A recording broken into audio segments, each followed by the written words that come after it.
All right, so my Mallow, M-A-H, hey there, focus, good boy. My Mallow 5190 keyboard. This thing is funky enough that I feel like it kind of deserves a video tearing it down and sort of explaining my thoughts on it. Because, well, it's a fucking full-size blister keyboard. Well, it's AT layout, but that still counts as full-sized in my opinion. Um, and it's just neat and interesting and rare and weird, and it deserves to be torn down because I don't know if anybody else has bothered. Actually, now that I think about it, I don't know if I've even looked. It's got this little badge here. This seems to just be a regular sticker. It's nothing fancy. It's also got these, like, taped-on stickers over here. This seems to be, like, an industrial thing. That would probably make sense. It's very dust-resistant and high force. Those are common factors on industrial keyboards. It's got this funky modified sort of ISO-ish layout, AT layout. You can see it's got a split right shift instead of a split left shift, which is how they normally do ISO. The enter that's a little like, not focus, whatever, one of those Alps things that always comes with like the linears. They did that, which is funky. The numpad is a little funky up here. Is that like XT style, actually? It's got a full 10 unit spacebar, and I know it's 10 units because it's 10 individual keys. And I think you can make that out there on the screen. It has in-switch LEDs, which are sick as fuck. Those work really nicely. It should be appreciated that all of these keys are just like single unstabilized blisters. Like, I can press the caps lock there, but if I move off here, I'm just pressing straight on plastic. And if I move here, I can actually feel the bump of the LED, which is pretty cool. These LEDs glow bright red, which is pretty nice. Another slightly funky thing about this layout is that while it does have the escape key here where the tilde normally goes, which is common for AT, XT sort of stuff, it's got the F keys up top, and it goes all the way up to F15. It's also got them clustered in groups of 5 instead of groups of 4, like is standard on, the Model M or whatever, which actually made me not notice that it went up to 15 for a little bit. I was like, oh, that's some weird spacing, I guess, but like, usual 12 keys. Nope, 15. It's also got a print screen, or at least it claims to be a print screen. It just puts out the little star there, which does seem to be a thing, putting the print screen key on the star key. It's also got the system rec thing, which actually, now that I think about it, I haven't been brave enough to press that while it's plugged in. So I don't know what that does. The print screen just spits out the star. It doesn't actually print screen, for the record.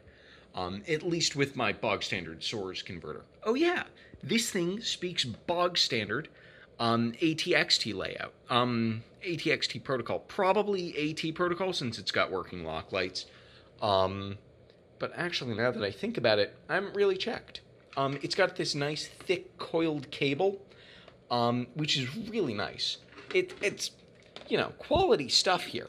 The actual keyboard itself is pretty light. But it is very rigid. I can, pick it up and I can wrench on it and twist it, and it doesn't flex at all. It doesn't creak, it doesn't anything. It's really, really well built. It's held together by quite a few screws. You can see I've taken them out here. Let me flip this bad boy over, and let's discuss the back. So here you can see one of the stickers. Here you can see the serial number, more of the serial number. This thing seems to be German, although it isn't Kvert's layout. So I don't really know what was going on. It's got these like fuzzy, this is for Velcro. It's got one on either side. They're not symmetrical, that seems to be aftermarket. It also has room maybe for flip out feet. The other one though is covered up by the Velcro over here. I see no sign that there ever were actually flip-out feet here, but I don't know. It's also got some sticky rubber feet in the corners, but I've covered them up with some wax paper so that they don't fuck up my desk mat. I like this desk mat. Thank you, Winnie the Pube. When you pull all of the screws out, threaded they are, you then pry it apart at the midpoint. I actually thought that I was going to be like pulling a back panel off, but no, that seam on the side is not just for show. And you can see just why it weighs so very, very little. There is no metal back plate. There is no metal mounting plate. There's scarcely an ounce of metal in this entire thing. You can see it has a very small beeper. It's got the rows and the columns for the matrix. It's probably a slightly bigger matrix than you would expect because the spacebar is 10 fucking keys. And that's it. It's very small. It's very simple. It's very hollow. But it still manages to be quite rigid. Oh, there is some metal in here. It's got this metal mounting clip. What's a little interesting, it's clearly ABS because the outside is yellow and the inside is not yellow. Little bit of yellow there for you to see and compare with on the bottom.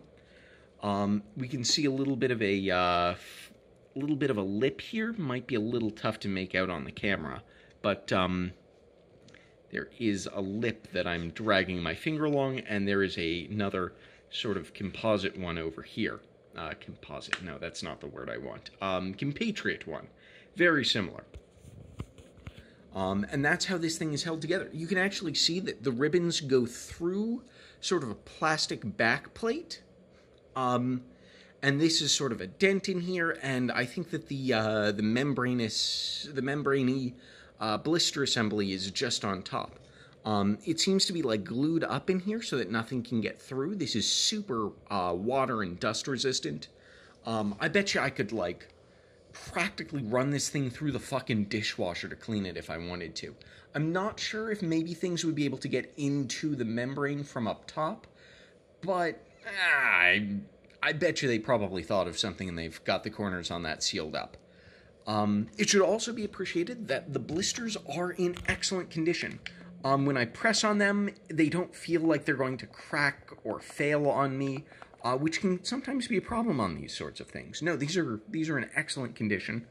There is, however, one problem with this otherwise nearly flawless keyboard. The switches feel like shit. I know, you probably saw this coming from a mile away. And it's not even like the low profile is killing me or anything.